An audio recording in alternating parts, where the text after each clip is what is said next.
Bismillahirrahmanirrahim. Assalamualaikum warahmatullahi wabarakatuh. Pada kesempatan kali ini, kita akan mencoba membahas sebuah materi yang sangat menarik terkait dengan cara mudah menyusun laporan inovasi pembelajaran terkait dengan kenaikan pangkat.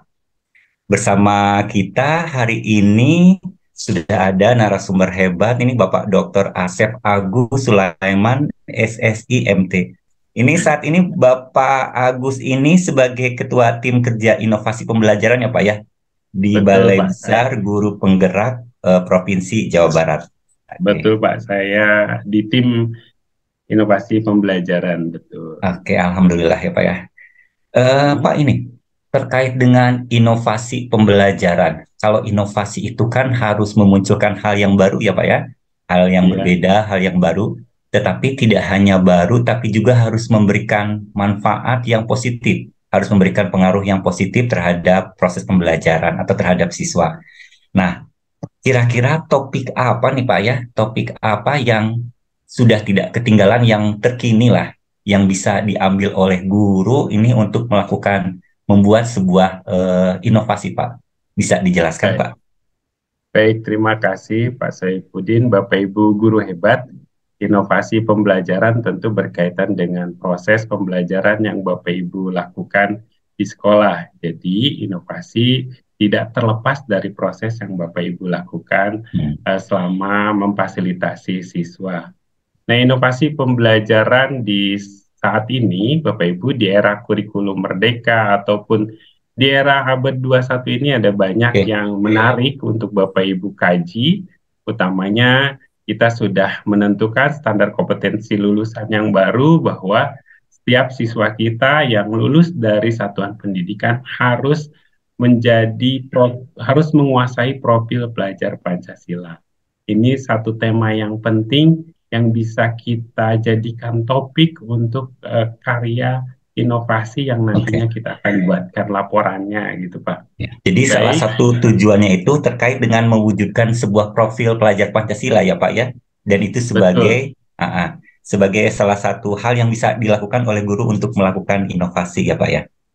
Nah Baik, Pak, terkait untuk menemukan inovasi atau ide-ide itu, apa yang harus dilakukan guru Pak? Cara baik. menemukan idenya begitu Pak? Baik, Pak Saifuddin, Bapak Ibu guru hebat semua. Tadi saya sudah sampaikan bahwa hasil belajar kita itu adalah profil pelajar Pancasila. Ada 6 dimensi dari profil pelajar Hmm. Pancasila.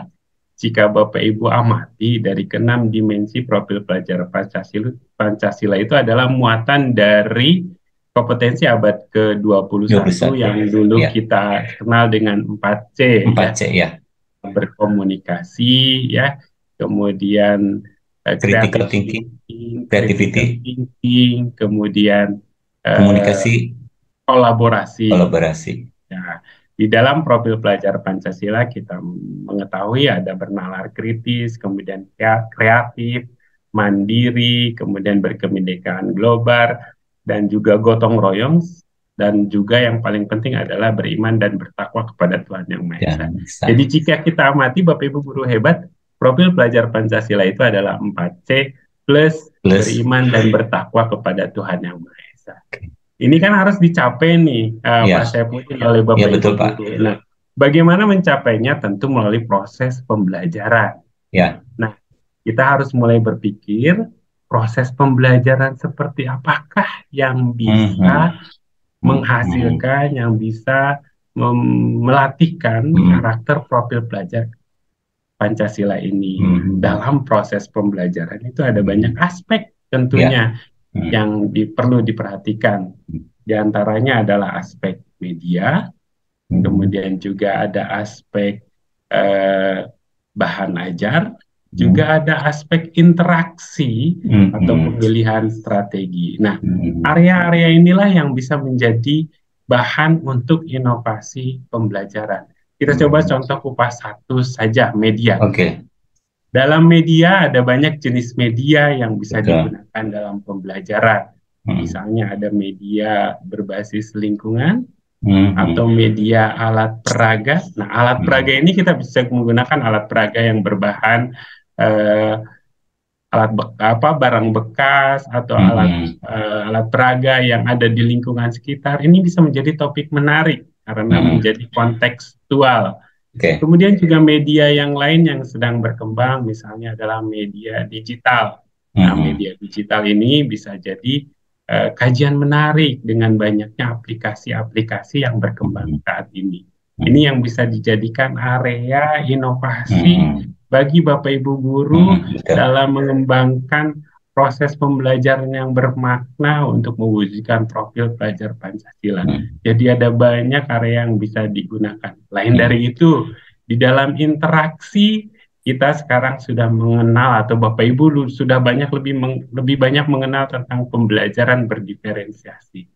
Dalam hal diferensiasi kita ada kenal 3 konsep diferensiasi yang bisa kita gunakan, proses maupun produk. Ini akan sangat berbeda satu kelas dengan kelas yang lainnya, satu sekolah dengan sekolah yang lainnya. Nah, ini akan menjadi topik inovasi yang menarik untuk dijadikan inovasi oleh Bapak Ibu sebagai bentuk kreatif yang nanti bisa dibuatkan laporannya. Itu Pak Saipudin dan Bapak Ibu guru hebat semuanya.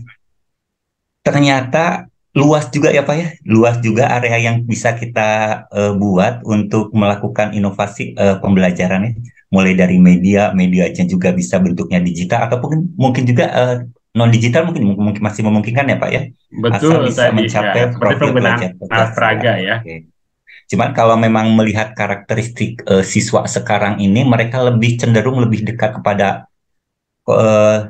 hal-hal yang digital, jadi mungkin akan lebih kena lagi jika memang media yang digunakan ini berupa digital ya Pak ya. Kemudian terkait dengan interaksi, tadi Bapak menyebutkan interaksi itu terkait dengan proses pembelajaran berdiferensiasi ya.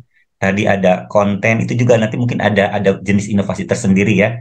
Jadi ada dalam bentuk konten, konteks, produk atau proses ya Pak ya. Jadi sebetulnya yang awalnya terlihat sedikit sekali ternyata sangat banyak sekali, sangat luas sekali. Nah, Pak, ini terkait dalam menyusun sebuah laporan, kadang-kadang guru itu menulisnya suka bingung ya Pak ya, ini mulainya dari mana, kalimat pertamanya seperti apa itu ya. Nah, bagaimana Pak upaya guru-guru kita itu supaya selesai gitu dalam menulis laporan dan tidak mengalami hambatan yang berarti tipsnya atau seperti apa ya Pak ya? Oke, baik, terima kasih Pak Saipudin. Saya coba kupas ya Pak Saipudin, Bapak Ibu guru hebat. Bapak Ibu, dalam hal melakukan inovasi, Bapak Ibu tentu punya tujuan. Dari awal Bapak Ibu haruslah menetapkan tujuan Bapak Ibu. Tujuan apa, mengapa Bapak Ibu melakukan inovasi. Nah, ini perlu jelas dulu tujuannya. Tentu Bapak Ibu untuk melihat tujuan bagaimana inovasi dikembangkan, Bapak Ibu harus melihat dulu apa yang ingin ditingkatkan dari siswa. Dari mana itu bisa muncul, Bapak Ibu bisa lihat dulu hasil belajar bagaimana. Dari ke-6 dimensi profil pelajar Pancasila, mana yang sudah menonjol, mana yang belum. Mana yang sudah mencapai hasil maksimal, mana yang perlu ditingkatkan. Kemudian dari proses pembelajaran, apakah interaksi ini sudah memberikan peluang kepada siswa untuk belajar aktif. Ada interaksi siswa antar siswa, interaksi siswa dengan media, interaksi antar siswa dengan guru, bahkan interaksi antar siswa dengan lingkungan. Ini yang bisa kita lihat terlebih dahulu. Kemudian selain itu materi ajar yang tadi saya sampaikan di diferensiasi. Apakah perlu materi ajar penghubung antara satu topik-topik yang lainnya? Ataukah perlu mengembangkan materi ajar kontekstual supaya ini lebih mudah dipahami. Jadi kita harus melihat dulu tujuan kita. Setelah itu baru kita bisa menemukan inovasi yang akan kita gunakan. Jika kita sudah menentukan rumusan masalah dari apa yang sudah ditemukan dalam proses maupun hasil belajar, kemudian kita sudah menemukan kira-kira titik solusinya, apakah di media, apakah di interaksi atau strategi, ataukah di konten atau bahan ajar, ataukah di integrasi di antara ketiganya, kita sudah menentukan, baru kita harus cari literatur pendukung. Nah, mulai dari saat Bapak Ibu sudah menentukan masalah, kemudian sudah menemukan inovasi, Bapak Ibu harus Mm-mm. sudah mulai coba mencari-cari literatur yang relevan dengan Mm-mm. apa yang akan Bapak Ibu lakukan dalam Mm-mm. proses penelitian. Nah, tentu mencari literatur itu sekarang sangat mudah sekali, Betul. Bapak Ibu tinggal menggunakan Google atau menggunakan web browser mencari eh, jurnal atau mencari artikel yang berhubungan dengan penelitian Bapak Ibu. Carilah jurnal artikel sebanyak-banyaknya Bapak Ibu bisa, ya, dan yang terbaru range-nya misalnya 5 tahun terakhir artikel yang berkaitan. Nah, setelah Oke. dapat Bapak Ibu, tentu Bapak Ibu harus membaca, mengkaji artikel seluruh yang artikel Bapak Ibu punya, kemudian dicoba disintesis dari setiap artikel. Gak susah kok Bapak Ibu mensintesis artikel itu, tinggal dibaca, kemudian dari Ya. hasil bacaan Bapak Ibu coba dibuat resume sedikit lah, mungkin satu atau dua Oke. paragraf. Siap. Kemudian ini akan menjadikan landasan Bapak Ibu ketika nanti Oke. mengembangkan eh, laporan. Oleh karena Oke. itu, pada saat setelah Bapak Ibu punya inovasinya, kemudian Bapak Ibu sudah tahu apa yang akan dicapainya, kemudian dilakukan Mm. inovasi itu atau diimplementasikan inovasinya. Pada saat menyusun atau menulis laporan, Bapak Ibu tinggal melihat lagi hasil sintesis dari Bapak Ibu. Oke. Dijamin Bapak Ibu, jika sintesis ini yang Bapak Ibu gunakan ini akan memberikan makna yang mendalam terhadap laporan yang Bapak Ibu susun. Oke. Sebagai salah satu bahan yang bisa kita kita lakukan ATM ya Pak ya, amati, Ya, tiru dan modifikasi. Nah Pak, satu lagi Pak, satu kalimat terakhir mungkin dari Bapak terkait dengan workshop ini. Kira-kira kenapa Bapak Ibu Guru Hebat harus mengikuti workshop ini Pak? baik, terima kasih Pak Sebutin. Bapak Ibu guru hebat, Bapak Ibu penting untuk mengikuti kegiatan workshop ini karena inovasi itu sebetulnya bukan buat Mhm. Bapak Ibu, tapi Mhm. inovasi itu ya tentu buat siswa Bapak Betul, Ibu. betul, betul. Jika Bapak Ibu seorang guru, berarti Bapak Ibu akan bermakna jika memberikan perubahan pada siswa Bapak Ya, Ibu. Nah, salah satu proses perubahan yang bisa Bapak Ibu lakukan adalah dengan mengembangkan inovasi.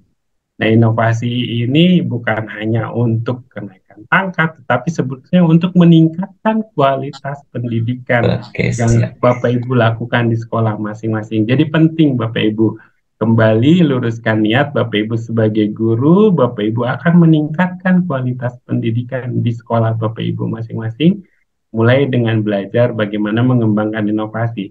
Supaya inovasi ini tersebar ke seluruh Ya, Indonesia, gitu ya, dan bisa juga ditiru oleh teman-teman yang lain, tentu perlu dibuatkan laporannya. mhm. Nah, dengan Betul, membuat laporan ini, nanti betul, inovasi yang akan Bapak Ibu kembangkan itu lebih bermakna lagi, betul. karena dapat digunakan oleh guru-guru Oke, yang lain, oke. guru-guru hebat yang lain di Indonesia. Begitu Oke, Pak Saipudin. terima kasih Pak. Terima kasih atas waktunya Pak. Banyak sekali. Nanti ditunggu Pak, nanti ditunggu workshopnya. Mudah-mudahan Ya, kita bisa melaksanakan workshop dengan lancar, dengan tidak ada hambatan sama sekali. Terima kasih atas kesediaan waktunya Bapak. Mohon maaf apabila ada kekurangan dari kami. Mungkin itu Bapak Guru Hebat, Bapak Ibu Guru Hebat. Ditunggu kehadirannya pada workshop. Mudah-mudahan apa yang diharapkan oleh Bapak Ibu Guru Hebat tidak hanya sekedar sebagai bentuk untuk naik pangkat saja ya Pak ya, tapi menjadi sebuah upaya untuk meningkatkan kualitas pendidikan di Indonesia dan pada akhirnya bisa meningkatkan kualitas dari siswa kita itu sendiri. Mungkin itu yang bisa kita sampaikan pada saat ini. Mohon maaf apabila ada kesalahan dan kekurangan. Saya tutup. Wabillahi taufiq wal hidayah. Wassalamualaikum warahmatullahi wabarakatuh. Terima kasih Waalaikumsalam Pak, warahmatullahi Pak Agus Pak. wabarakatuh.